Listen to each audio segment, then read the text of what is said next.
الرحمن ایک مرتبہ مل کے درود شریف پڑھیے اللہم صلی علی سیدنا مولانا محمد وعلی آل سیدنا مولانا محمد بارک وسلم سبحانک لا علم لنا الا ما علمتنا انک انت العلیم الحکیم نحمدہ نصلی علی رسولہ الکریم اما بعد فاعوذ باللہ من الشیطان الرجیم بسم اللہ الرحمن الرحیم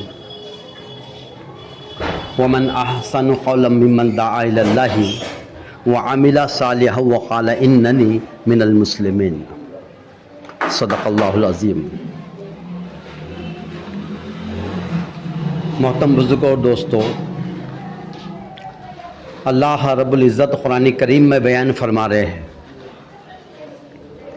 ان اکرمکم عند اللہ اتقاکم، تم میں اللہ کے نزدیک سب سے شریف آدمی وہ ہے جو اللہ سے زیادہ ڈرنے والا ہو۔ شرافت کا معیار اللہ کے نزدیک تقوی ہے۔ اگر تقوی کے علاوہ اگر شرافت کا معیار اگر اللہ کے نزدیک مال ہوتا تو تمام انبیاء علیہ السلام آ کر مال کے کمانے کی، مال کے جمع کرنے کی دعوت دیتے، اس کے فضائل بتاتے۔ اگر حکومت اگر اللہ کے نزدیک شرافت کا معیار ہوتا، کامیابی کا معیار ہوتا تو ساری حکومت کرنے والے کامیاب ہو جاتے اور جتنے حکومت جن کے پاس نہیں ہے وہ ناکام ہو جاتے۔ لیکن حکومتیں بھی جو ہے تو اللہ کے پاس میں کامیابی کا معیار نہیں رکھتی۔ نہ مال دولت ہے، نہ حکومت ہے، نہ سلطنت ہے، نہ جائیداد ہے، نہ کوٹی بنگلہ روپیہ پیسہ، نہ گاڑی ہے، کوئی بھی چیز اللہ کے پاس میں کوئی معنی نہیں رکھتی۔ اللہ کے نگاہ میں اگر ہم شریف بننا چاہتے ہیں تو ہم کو کیا کرنا پڑے گا؟ تقوی اختیار کرنا پڑے گا۔ ان اکرمکم عند اللہ اتقاکم، تم اللہ کی نگاہ میں شریف بننا چاہتے ہو تو تقوی اختیار کرو۔ تقوی کیا ہے؟ اللہ کا ڈر۔ کوئی نہیں دیکھ رہا ہے، میں تنہا ہوں، گناہوں کے سارے اسباب پورا کرنے کے میرے پاس مہیا ہے، جو چاہے جیسا چاہے میں گناہ کر سکتا ہوں، سارے اختیارات میرے ہاتھ میں ہے۔ کوئی بولنے والا نہیں ہے، کوئی دیکھنے والا نہیں ہے، کوئی گواہ نہیں ہے، کوئی ثبوت نہیں، کوئی بھی نہیں ہے، اور سارے حرام کام کے کنٹرول میرے ہاتھ میں ہے۔ میں چاہے تو اس وقت حرام کام کرو تو وہ اس کو میں کر سکتا ہوں، اتنا اختیار ہے میرے ہاتھ میں۔ لیکن ایک ذات ہے جس کا استحضار ہمارے دلوں میں ہونا چاہیے۔ کوئی نہیں دیکھ رہا ہے لیکن میرا اللہ مجھے دیکھ رہا ہے، اور رات میں بھی دیکھتا ہے اور دن میں بھی دیکھتا ہے۔ وہ سب کے سامنے تو سب دیکھتے ہیں، وہ بھی دیکھتا ہے، وہ تنہائیوں میں بھی دیکھتا ہے۔ وہ یعلم ما فی الصدور، وہ دلوں کے اندر جھانکتا ہے کہ میں جب کچھ بولوں گا تو آپ کے کانوں کے ذریعے سے بات اندر جائیں گی تو سمجھ میں آئیں گے یہ کہہ رہا ہے، لیکن جب زبان سے کوئی جملہ ادا ہوا ہی نہیں، میں نے ابھی کچھ زبان سے بولا ہی نہیں، صرف دل میں خیال چل رہا، دل کے اندر ایک خیال ہو رہا ہے، کچھ کرنے کا ارادہ، کچھ کہنے کا ارادہ ہو رہا ہے، تو وہ کیا سوچ رہے ہیں، دل میں کیا خیال آ رہا ہے، فرمایا زبان بعد میں بولیں گی، پہلے اللہ تعالیٰ اس کے اوپر قادر ہے، اس کو معلوم ہے کہ تم کیا بولنے والے، وہ ہماری ہر حرکات اور سکنات سے واقف ہے۔ لیکن اللہ کا ضابطہ ہے کہ بندے کو اللہ تعالیٰ ہمیشہ ڈھیل دیتے رہتے ہیں، اس کے ساتھ اس کو مہلت دیتے رہتے ہیں۔ اس سے پہلے بھی میں نے بتایا کہ جب بندہ گناہ کرتا ہے تو اللہ تعالیٰ اس پر 4 احسان کرتے ہیں۔ بندہ گناہ کر رہا اور اس پہ اللہ احسان کر رہے، جبکہ بندہ نیکی کرنا اور اللہ نے احسان کرنا، لیکن یہاں پر گناہ بھی کرتا ہے تو اللہ اس پہ 4 احسان کرتے ہیں۔ سب سے پہلے تو اللہ جب بندہ گناہ کرتا ہے تو اللہ تعالیٰ اس کی روزی بند نہیں کرتی، بلکہ گناہ کرنے والا، حرام کے ذریعے سے کمائی کمانے والا اور اچھے سے اچھی چیزیں کھاتا ہے، اچھے سے اچھا لباس پہنتا ہے، اچھی سے اچھی گاڑی میں گھومتا ہے، اور سارے عیش کے عشرت کے سامان اس کے پاس ہوتے ہیں، تو اللہ سب سے پہلے اس کی روزی بند نہیں کرتے۔ دوسری بات، اللہ اس کی تندرستی کو موقوف نہیں کرتے، اس کی صحت کو خطرہ نہیں ہے۔ وہ جب کوئی گناہ کرتا ہے تو گناہوں کی وجہ سے اس کی صحت پہ کوئی آنچ نہیں آتی ہے، اس کی تندرستی کو اللہ موقوف نہیں کرتے ہیں۔ اور نمبر 3 فرمایا، تیسری چیز، اللہ تعالیٰ اس کے گناہوں کو ظاہر نہیں کرتے ہیں۔ جو گناہ میں نے کیا یہ مجھے معلوم، میں نے کیا گناہ کیا ہے، اور میرے اللہ کو معلوم ہے۔ اگر اللہ تعالیٰ تمہارے گناہ مجھ پر کھول دے اور میرے گناہ اگر تم پر کھول دے، یہ تو پردہ ڈال کے رکھا ہے اللہ نے، یہ تو ستاری کا پردہ ہے، یہ عیب کو چھپانے کے لیے اللہ نے اپنی ستاریت کا پردہ ڈال کے رکھا ہوا ہے، ورنہ کوئی کسی کے سامنے بیٹھنے کے لائق بھی نہیں رہے گا۔ سوچو ہم کیسے گناہ، یہاں سے جہاں سے ہم پیدا ہوئے ہیں، جہاں سے ہم سن بلوغ میں پہنچے ہیں، جہاں سے ہم پر شریعت کے احکامات واجب ہونے لگے ہیں، وہاں سے لے کے آج تک کہ میری زندگی کا ایک نظر میں اس پہ ماروں، ایک جائزہ لے لوں، تو سوچو میرے گناہ زیادہ ہوں یا میری نیکی زیادہ ہے۔ لیکن وہ کریم ہے اللہ، تو اس لیے اس نے ستائی کا معاملہ فرما دیا ہے، گناہوں پر پردہ ڈال دیا ہے۔ اور حدیث میں آتا ہے کہ حشر کے میدان میں اللہ تعالیٰ سارے انسانوں کے سامنے اس ایمان والے کو ذلیل نہیں کریں گے۔ جب حساب کتاب لے گے ایمان والوں سے تو یہ فرمائیں کہ اس کو پردے میں بلائیں گے، پردے میں ڈالیں گے، اور پردے میں جا کر اس کے بعد پھر اس سے سوال کریں گے، اے میرے بندے دیکھ تو نے فلاں فلاں گناہ کیا تھا یا نہیں کیا تھا؟ تو اور میں ہیں، میں چاہیں تو ساری انسانیت کے سامنے تیرے عیب کو ظاہر کر سکتا ہوں، لیکن محبت میری ہے، ماں سے زیادہ محبت کرنے والا ہے، 70 ماں سے زیادہ محبت کرنے والا ہے، لیکن پردے میں لے کے اس سے پوچھیں گے۔ یہ ستاریت کا معاملہ ہے، تو اسے ستاری کا پردہ ڈال کے رکھا ہوا ہے۔ پردہ جب اٹھتا ہے تو حقیقت ظاہر ہو جاتی ہے کہ کیا چھپا ہوا ہے۔ تو کیا کہا؟ تقوی اختیار کرو، کہ اس نے چوتھی چیز جو فرمایا وہ یہ ہے کہ اس کے گناہوں پر فوراً سزا نہیں دیتے۔ جب بندہ گناہ کرتا ہے تو اللہ 4 احسان کرتے ہیں۔ سب سے پہلے تو اللہ تعالیٰ اس کی روزی بند نہیں کرتے، دوسری بات اللہ تعالیٰ اس کے جو تو تندرستی کو موقوف نہیں کرتے، اور تیسری چیز اللہ اس کے گناہوں کو ظاہر نہیں کرتے، اور چوتھی چیز کا جو چوتھا احسان اللہ تعالیٰ گناہ گار سے یہ کرتے ہیں کہ اس کے گناہوں کی سزا فوراً دنیا میں نہیں دیتے۔ کتنے احسان ہو گئے؟ 4۔ پھر تو گناہ کرنا پڑے گا۔ پھر اب جب اتنے احسان ہو رہے تو اور لمبی چلن تو آگے تک۔ فائل کو کلوز کرو، فائل کو کیا کرو؟ کلوز کرو۔ وہ موقع دے رہا، وہ ڈھیل دے رہا ہے۔ ہاں، وہ جب رسی ڈھیلی، کسی جانور کو جب ہم باندھتے ہیں نا تو ایک کھوٹے سے تو بندھی بھی رہتی ہے، لیکن چھوڑتے چھوڑتے چلتے رہتا ہے، چلو سمجھتا ہے نا اب نکل گیا میں اس کی حد سے، لیکن جہاں پر اس کی رسی تنگ ہونا شروع ہوتی ہے، آخری جو اس کے قدم بڑھتے ہیں وہاں لاک ہو جاتی ہے، سمجھتا کہ میں بھی کسی کے تابع ہوں، تو پھر واپس آنا شروع کرتا ہے۔ اللہ تعالیٰ بتا رہے ہیں کہ واپس آ جا، صبح کا گناہ گار شام میں واپس آ جا، شام کا گناہ گار صبح واپس آ جا۔ صبح کا گناہ کرنے والے شام سے سورج ڈوبنے سے پہلے توبہ کر لے، اور رات کے گناہ کرنے والے سورج نکلنے سے پہلے توبہ کر لے۔ ہو سکتا ہے کہ تیری زندگی میں یہ دن آخری ہو، پتہ نہیں کس کی زندگی کی شام کب اور کہاں اور کب کیسی ہو جائے، ہم کو نہیں معلوم۔ اللہ تعالیٰ بندے کو ڈھیل دیتے رہتے ہیں، موقع دیتے رہتے ہیں۔ توبہ کا دروازہ کھلا ہے، نبوت کا دروازہ اللہ نے بند کر دیا، صحابی بننے کا دروازہ اللہ نے بند کر دیا، تابعی بننے کا اللہ نے بند کر دیا، تبا تابعی کا دروازہ اللہ نے بند کر دیا، ولایت کا دروازہ کھلا ہوا ہے۔ تم ہم ولی بن سکتے ہیں، کوئی بھی بن سکتا ہے۔ جس نے رسی پکڑ لیا وہ ولایت کے اعلیٰ درجے پہ پہنچ گیا۔ وَاعْتَصِمُوا بِحَبْلِ اللَّهِ جَمِيعًا وَلَا تَفَرَّقُوا، تم سب مل کر اللہ کی رسی کو مضبوطی سے پکڑ لو، آپس میں تفرقہ مت کرو، آپس میں جھگڑے مت کرو، آپس میں توڑ ٹکڑا مت کرو، فرقہ بندی مت کرو، کہ تم سب ایک رسی کو پکڑ لو۔ اور رسی کیا ہے؟ قرآن کریم اور نبی اکرم صلی اللہ علیہ وسلم کی سنت، یہ 2 چیزیں۔ جس زمانے میں ہوں گے، جس دور میں ہوں گے، جہاں کہیں چلیں گے، جس دور سے چلنا شروع ہو گئے، یہ 2 چیزیں ہاتھ میں ہوں گی، قرآن اور سنت۔ کوئی دنیا کا فتنہ، کوئی دنیا کی آزمائش کبھی بھی ہم کو مبتلا نہیں کریں گی۔ اللہ اس میں سے ایسا جو پار کر دیں گا جیسا مسکے میں سے دودھ میں سے بال نکل جاتا ہے۔ اللہ فتنوں کے دور میں سے اللہ اس کے اس قرآن اور سنت کی وجہ سے اللہ اس کو آسانی سے نکال دیں گے، ایمان پہ اس کا خاتمہ ہو جائے گا۔ تو شرط کیا لگا دی؟ توبہ۔ لیکن توبہ کا دروازہ کھلا ہوا ہے، نبوت کے بند، صحابیت کے بند، تابعیت کے، تبع تابعیت کے بند، ولایت کے چالو ہے۔ توبہ کا دروازہ سب کے لیے کھلا ہوا ہے۔ ایسا نہیں کہ جو مسلمان توبہ کر لیں گا تو اسلام کی طرف واپس آ جائیں گا، کافروں کے لیے بھی کھلا ہوا ہے۔ جو شخص دنیا کے اندر پتھر کے آگے سر جھکانے والا ہے، وہ یہودی ہو، منافق ہو، وہ جو تو نجوسی ہو، وہ عیسائی ہو، وہ دنیا میں کسی بھی مذہب کا ماننے والا ہو، پالنے والے اللہ ہے، کھلانے والے اللہ ہے، لیکن وہ کسی اور کی جو تو پوجا پاٹ کرنے والا ہے، اس کے بھی لیے موقع ہے کہ وہ توبہ کر کر اسلام میں داخل ہو سکتا ہے۔ 3 چیزیں ایسی ہے کہ اگر فرمایا وہ 3 چیزیں ایسی ہے کہ انسان کے زندگی کے تمام گناہوں کا خاتمہ کر ڈالتی ہیں۔ ایک گناہ اس کے نام عمل باقی نہیں رہتا۔ اور کون سی چیزیں 3 ہیں؟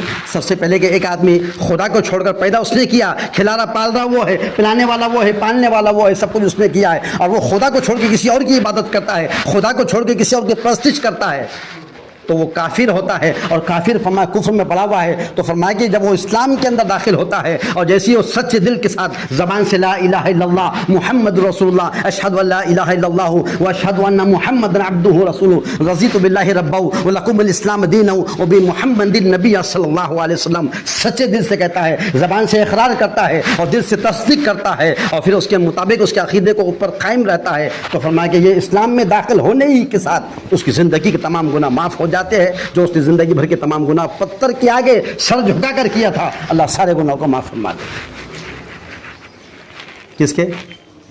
جو کافر تھا، جو اللہ نے اس کو پیدا کیا، اللہ اس کو کھلا، ساری کائنات کو پالنے والا اور اس کو بنانے والا وہ خالق ہے. وہ خالق اس لیے کہ خلقت کو بنایا، وہ مالک اس لیے کہ تمام چیزیں اسی کی ملکیت میں ہے، اور فرمایا کہ وہ جو رب اس لیے ہے کہ وہ پالنے والا ہے، اور وہ معبود اس لیے ہے کہ عبادت کے لائق وہی ہے. سب اسی کو کہتے ہیں، پالنے والا وہی ہے، رب وہی ہے، خالق وہی ہے، مالک وہی ہے، اور ساری کی ساری معبود سب کچھ وہی ہے، اور اس کے سوا کوئی نہیں. لیکن وہ اس کو چھوڑ کر کسی اور کی عبادت کرتا تھا، اور پھر اس کے دل میں اندر کی روشنی جلی، اندر کا اندھیرا دور ہوا، ہدایت کی چنگاری اندر آئی، اجالا ہوا، اور اس نے توبہ کیا. توبہ کر کے کلمہ لا الہ الا اللہ پڑھتا ہے. کلمہ پڑھنے کے ساتھ اس کی زندگی کے، چاہے وہ 100 سال کا ہو یا 1000 سال کا ہو، ساری زندگی کے سارے گناہ اللہ اس کو ایسا معاف کرتے ہیں جیسا ماں کے پیٹ سے اب بھی پیدا ہوا ایک بھی گناہ باقی نہیں.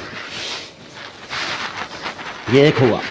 کفر سے نکل کر اسلام میں داخل ہونے کے ساتھ کلمہ لا الہ الا اللہ پڑھا تو اس کے سارے گناہ معاف. اور جو مسلمان ہے اور مسلمان ہونے کے بعد اگر اس کی زبان سے کوئی ایسا جملہ نکل گیا، ایمان کی 7 شرطیں ہیں، آمنت باللہ و ملائکتہ و کتبہ و رسولہ والیوم الآخر والخیر قبل الشر من اللہ تعالی والبعث بعد الموت، کہ ان 7 شرطوں کا نام ایمان ہے. کوئی صرف لا الہ الا اللہ پڑھنے سے مسلمان نہیں ہو جاتا، کہ ان 7 شرطوں کو پورا کرنا ضروری ہے. اور 7 میں سے اگر ایک کم ہوگی تو کتنے بچتے؟ بولو، یہاں ایک بھی نہیں بچتا، ایک بھی نہیں بچتا. یہاں پر 7 میں سے ایک کا انکار کر دیا. 2 مسلمان آپس میں بحث کر رہے تھے دین کے معاملے میں، اور بحث کرتے کرتے ایک مسلمان نے دوسرے مسلمان سے یہ کہہ دیا، اس کو وہ سمجھا رہا کہ قبر بھی ہے، آخرت بھی ہے، اس کو سمجھا رہا کہ خدا بھی ہے، جنت بھی ہے، جہنم بھی ہے. اور بات کرتے کرتے اس مسلمان نے زبان سے یہ کہہ دیا، کس نے دیکھا؟ کیا بولا؟ کس نے دیکھا؟ یہ جملہ زبان کا نکلا اور وہ سیدھا اسلام کے دائرے سے باہر نکل گیا، ختم. کچھ بھی نہیں رہا. وہ سمجھتا ہوں میں مسلمان ہوئی، اس کے آدھار اور پین کارڈ پر تو مسلمان کا نام ہوگا، اس کے راشن الیکشن کارڈ کے اوپر تو مسلمان ہو سکتا ہے، اس کی بیوی بھی اس کے نکاح میں رہ سکتی ہے، وہ سمجھتا ہے، اور اس کے سارے معاملات، اور مسجد میں آنے والا بھی ہوگا، وہ نماز بھی پڑھا ہوگا، روزہ بھی رکھ رہا ہوگا، وہ صدقہ زکوٰۃ اور حج بھی دینے والا ہے. لیکن اسلام میں اس کا کوئی حصہ نہیں ہے. جس نے زبان سے انکار کر دیا، آمنت باللہ، ایمان لایا میں نے اللہ پر، وہ ملائکتی ہی، اس کے فرشتوں پر، وہ کتبی ہی، اس کی تمام آسمانی کتابوں پر، جو آسمانی کتابیں نازل ہوئی ہے، توریت ہوئی ہے، زبور ہوئی ہے، انجیل ہوئی ہے، اور آخر میں قرآن پاک تمام کتابوں پر ہے. مقدم اور مقدس کتاب ہے قرآن پاک. ان 4 کتابوں پر ایمان لانا، اور جتنے آسمان سے صحیفے نازل ہوئے ہیں ان تمام صحیفوں پر ایمان لانا، یہ سب اس کے لیے فرما ضروری ہے. اگر اس نے اس کا انکار کر دیا، اگر ایمان والوں میں سے ایمان کا انکار کر دیا، وہ ملائکتی کسی فرشتے کا انکار کر دیا، وہ کتب ہی کسی کتاب کا انکار کر دیا، وہ رسولی کسی صفلاک کا مبعوث نبی علیہ السلام میں سے کسی ایک نبی کا انکار کر دیا، پھر وہ رسولی والیوم الآخر، اور کبھی آخرت کے دن کے اوپر اس نے انکار کر دیا. کس نے دیکھا جنت؟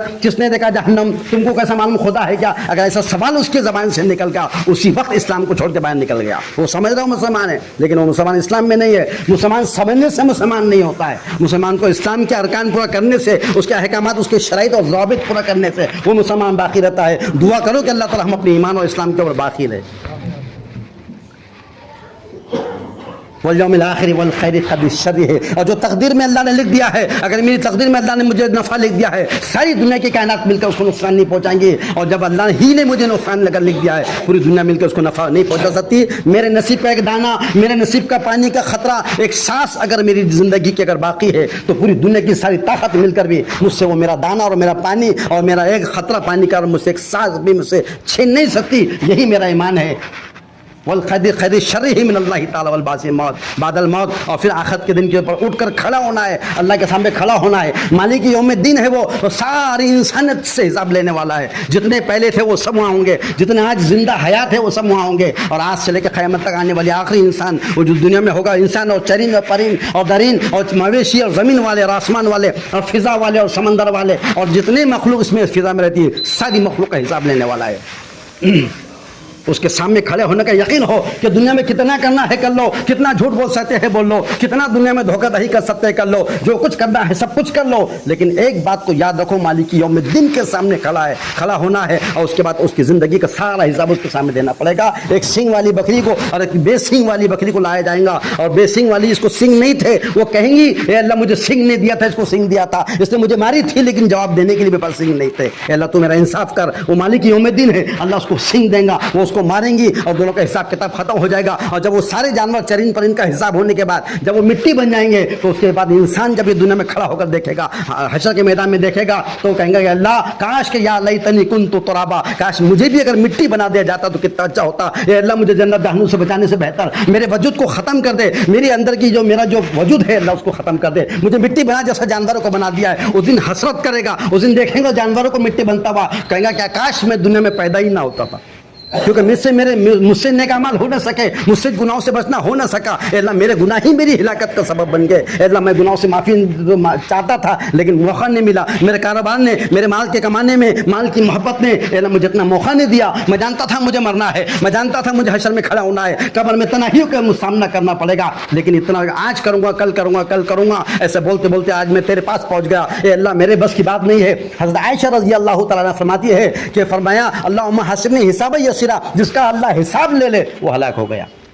جس کا حساب اللہ لے, بتائیے کیوں کیا, بس اتنا بول دیا ختم ہوگا, وہ ختم ہوگا, اس کے بس کی ختم ہوگا, سیدھا جہنم میں جانا ہے. لیکن اللہ سے دعا کرنا چاہیے, ہر بار دعا, ہر نماز میں دعا کرنا کہ اللہم حاسبنی حسابا یسیرا, اے اللہ تعالیٰ ہمارے حساب کو تو آسانی سے لے لے. ہمارے بس کی بات نہیں ہے کہ ہم تیرے سامنے حساب دیں, ایک دنیا والے کے سامنے کھڑے رہنے کی طاقت نہیں ہے, ایک گھر کے اندر ہم کسی ذمہ دار کے سامنے کھڑے کے حساب نہیں دے سکتے. اے اللہ ساری زندگی کا حساب یہاں پہ اللہ پوچھیں گا, مال دیا تھا کہاں سے کمایا, خرچ کہاں پہ کیا, میں نے تجھے علم دیا اس پہ کیا عمل کیا ہے, اور جوانی دیا تھا کہاں پر لگایا, زندگی بتا تو نے کہا گزارا. جب تک 5 سوالوں کو جواب نہ دے دے, حشر کے میدان میں کھڑا ہوگا, پیرے اس کے کھڑے ہوئے ہوگے اور فرمایا پیرے سے گڑ جائیں گے, نکالنا چاہے تو نکال نہیں سکیں گا. سجدہ کرنے کا حکم ہوگا, سارے وہ لوگ سجدہ کریں گے جو دنیا میں سجدہ اللہ کے سامنے کرتے تھے, لیکن وہ سجدہ کرنا چاہیں گا بھی تو اس کی پیٹھ تختے کی طرف سیدھی کر دی جائیں گی, اور وہ جھکنا چاہے تو جھک نہیں سکیں گا. جہاں سجدہ کرنے کی مہلت دیے تھے, جہاں سجدہ کرنے کا وقت دیے تھے, وہاں تو سجدے ہوئے نہیں تمہارے, لیکن اب یہاں سجدہ کرنے کی طاقت تمہارے اندر نہیں ہے, تو پھر فرمایا کہ تختے کی طرح اس کی کمر کر دی جائے گی. اللہ تعالیٰ سے دعا ہے کہ اللہ تعالیٰ اس کا استحضار ہم کو نصیب فرما دے. ایک یقین کی ایک کیفیت ہے ہمارے اندر یہ ہے کہ مجھے مرنا ہے, مجھے اللہ کے سامنے کھڑا ہونا ہے, اور ساری زندگی کا حساب مجھے دینا پڑے گا. اے اللہ دنیا سے جانے سے پہلے اللہ سچی پکی توبہ کی توفیق دے دے, اور ایسی توفیق عطا فرما دے اللہ جیسے تیرے نبی اکرم صلی اللہ علیہ وسلم کے صحابہ کرام کو تو نے دی تھی. وہ کفر سے نکل کر واپس جب آئے ہیں تو پھر واپس کفر میں نہیں گئے, اسلام میں جب آئے تو اس پہ خاتمہ ہوگا, جیسے کفر سے نکل کر اسلام میں آئے ہیں, اور جو توبہ کی توفیق تو نے دیا ہے ایسی ہی توفیق کا کچھ حصہ اللہ مجھے بھی عطا فرما دے, اہل عیال کو بھی عطا فرما دے, سارے مسلمانوں کو عطا فرما دے, ساری انسانیت کو عطا فرما دے. کوئی انسان برا نہیں ہوتا, ساری انسانیت ایک ماں باپ کی اولاد ہے. آدم علیہ السلام اور حوا علیہ السلام سے ساری انسانیت وجود میں آئی ہوئی ہے, اور دنیا کے اندر بھائی 3 قسم کے ہوتے ہیں. کتنے 3 قسم کے بھائی ہے. ایک آدم علیہ السلام حوا علیہ السلام سے جتنی انسانیت دنیا میں پیدا ہوئی ہے وہ سارے کے سارے انسان آپس میں بھائی ہے, چاہے مذہب اس کا کوئی بھی ہو, مسلمان ہو, ہندو ہو, سکھ عیسائی, یہود نصارا, منافق مجوسی نجوسی جو بھی ہو, وہ سب آپس میں بھائی بھائی ہے. یہ ماں باپ, ایک ماں باپ سے پیدا ہونے والے آدم حوا سے پیدا ہوئے ہیں, یہ سارے آپس میں بھائی ہے. جو ہم جب کسی راستے میں چلتے ہیں, کوئی حادثہ ہو جاتا ہے, کوئی گر جاتا ہے, تو ہم بھاگتے جا کے اس کو پکڑ کے اور اس کو اٹھاتے ہیں, اس کو پانی پلاتے ہیں, اس کو سائڈ میں لیتے ہیں. وہ کون سا رشتہ ہے؟ وہ تو میرا رشتہ, وہ تو میرا پہچان کا نہیں تھا, وہ تو میری نفرت کرنے والا تھا. میں وہاں یہ نہیں دیکھتا, میں صرف یہ دیکھتا ہوں کہ اس کی جو اس کو میری مدد کی ضرورت ہے کہ کس طریقے سے اس کی جان بچ جائے. تو وہ جو پہلا رشتہ ہمارا وہ انسانیت کے ناطے ہم جو تو آپس میں بھائی بھائی ہے. اور ایک رشتہ فرمایا, ایک ماں کے پیٹ سے جو پیدا ہونے والے سگے جو بھائی کہتے ہیں, ان بھائیوں کا جو رشتہ ہے وہ فرمایا آپس میں سگے بھائی کا رشتہ, یہ خونی رشتہ کہلاتا ہے. یہ دو رشتے, 2 قسم کے بھائی ہو گئے. اور تیسرا رشتہ جتنے لوگ یہاں بیٹھے ہیں لا الہ الا اللہ محمد رسول اللہ والے ہیں, اس سے پہلے جتنے گزر گئے, اس کے بعد جتنے آنے والے ہیں اور جتنے حیات ہے, سب کی ایک نسبت ہے, سب کا ایک رشتہ ہے لا الہ الا اللہ محمد رسول اللہ. اسی رشتے کی بنیاد پر اللہ حشر کے میدان میں بلائیں گے, اور حشر کے میدان میں جو تو جہنم کے اندر ہے تو اعلان ہوگا جہنم سے ہر شخص کو نکال لو جس نے کلمہ لا الہ الا اللہ محمد رسول اللہ ایک بار بھی پڑھا ہوں گا, زندگی میں ایک بار بھی پڑھا ہوں گا تو نکال لو. اس کلمے کو ایک بار بھی پڑھ لینا معمولی مت سمجھو. اللہ کے نبی صلی اللہ علیہ وسلم کا جب ان کے چچا ابو طالب کا انتقال ہو رہا تھا تو اللہ کے رسول صلی اللہ علیہ وسلم اپنے چچا سے کہنے لگا, ابا چچا جان ایک مرتبہ کلمہ پڑھ لو, آہستہ سے پڑھ لو, میرے کان میں پڑھ لو. اگر اس کلمے کے بغیر تم آج چلے گئے, میری نسبت تم کو کام نہیں دیں گی, میرا تعلق تم کو کام نہیں دینے والا, میری رشتہ داری جو ہے وہ تم کو کام نہیں دینے والی. میں نبی ہوں, تمہارا بھتیجا ہوں, میری نبی ہونے کے بعد بھی میں تمہاری سفارش نہیں کر سکوں گا. ایک بار کلمہ پڑھ لو, لا الہ الا اللہ کہہ دو. اگر زور سے نہیں کر سکتے تو آہستہ کر لو, اور آہستہ نہیں تو میرے کان میں صرف اتنا کہہ دو لا الہ الا اللہ محمد رسول اللہ. پھر اگر یہ ایسا ہوتا ہے تو تم بچ گئے, اور اس کے بغیر چلے گئے. کس کے بغیر گئے؟ بغیر ایمان کے چلے گئے. اب جب ہدایت نصیب میں تھی نہیں, خود کو ارادہ بدلنے کا تھا ہی نہیں, خدا نے اب تک اس قوم کی حالت نہیں بدلی. نہ ہو خیال جس کو خود اپنی حالت کے بدلنے کا. جو قوم, جو امت, جو قبیلہ, جو بھی شخص اگر اپنے آپ کو ارادہ بدلنے کا نہیں رکھتا, اللہ اس کو خدا کی قسم نہیں بدلتے اور نہ کبھی بدلے. تاریخ اٹھا کر دیکھو, جتنے نبی علیہ السلام کے دور سے گزرے ہیں اور جس دور کے اندر جو بھی تھا, نبی کے گھرانے میں نبی کا بیٹا ہے, نبی کے گھرانے میں نبی کا باپ ہے, نبی کے گھرانے میں نبی کا بھائی ہے, بیوی ہے, لیکن اللہ فرمایا ان کی نبوت ان کو کچھ کام میں نہیں رہی. ساری انسانیت اس سے سیراب ہو رہی تھی, ساری دنیا اس سے فائدہ اٹھا رہی تھی. اور خود اپنے حضرت نوح علیہ السلام اور حضرت لوط علیہ السلام کی بیوی اور حضرت نوح علیہ السلام کا بیٹا اور ابراہیم علیہ السلام ان کے باپ آزر اور حضرت صلی اللہ علیہ وسلم جو محمد رسول اللہ ہے ان کے چچا, یہ بغیر کلمے کی دنیا سے چلے گئے. اللہ نے بتایا میرے پاس رشتہ داری نہیں چلتی, میرے پاس میں تعلقات نہیں چلتے, میرے پاس نسبتیں نہیں چلتی, میرے پاس صرف ایمان چلتا ہے, لا الہ الا اللہ محمد رسول اللہ. اس نسبت پہ ہم دنیا کے اندر آئے ہیں, اسی نسبت کے اوپر اللہ دنیا کو ختم کرے گا. اور یہ فرمایا کہ آخری بات یہ ہے کہ پوری دنیا سے اللہ تعالیٰ قیامت کو اس دن نازل کرے گا جس دن اس دھرتی پر ایک بھی اللہ کا نام لینے والا نہیں رہے گا. اللہ کائنات کو لپیٹ کے رکھ دے گا, ایک بھی نہیں رہیں گا. ابھی سب ہے گا الحمدللہ, لیکن اس دنیا کے اندر سارے لوگ اگر اللہ کا انکار کرتے اور یہاں تک کہ ایک باقی رہیں گے تو کائنات باقی رہیں گی, لیکن جس دن اس نے بھی انکار کر دیا اللہ ساری کائنات کو توڑ پھوڑ کے رکھ دے گا. میری اپنی قیمت کو پہچانو, میرا کیا مقام ہے. ایک اکیلے شخص کے لیے بس نہیں چلتی, اکیلے شخص کے لیے آدمی سیٹ پر بیٹھ کے رکشہ اور یہاں سے اسٹیشن تک نہیں لے کے جاتا, اکیلے کے لیے پلین نہیں چلتا, اکیلے کے لیے ٹرین نہیں چلتی. یہاں کائنات کو اللہ اکیلے کے لیے چلا رہا ہے. آپ صلی اللہ علیہ وسلم وجود کائنات ہے, اور یہ فرمایا کہ یہ ایمان والا یہ بقائے کائنات ہے, بنی ہے محمد رسول اللہ کے طفیل میں, اور آخر میں چلیں گے. آخر کب تک؟ یہ ہے ایمان والوں کے لیے, جب تک ایمان والا ہے کائنات چلیں گے, جس دن یہ ختم اس دن کائنات ختم. اللہ یقین نصیب ہمیں عمل کرنے ہم سب کو توفیق فرمائے.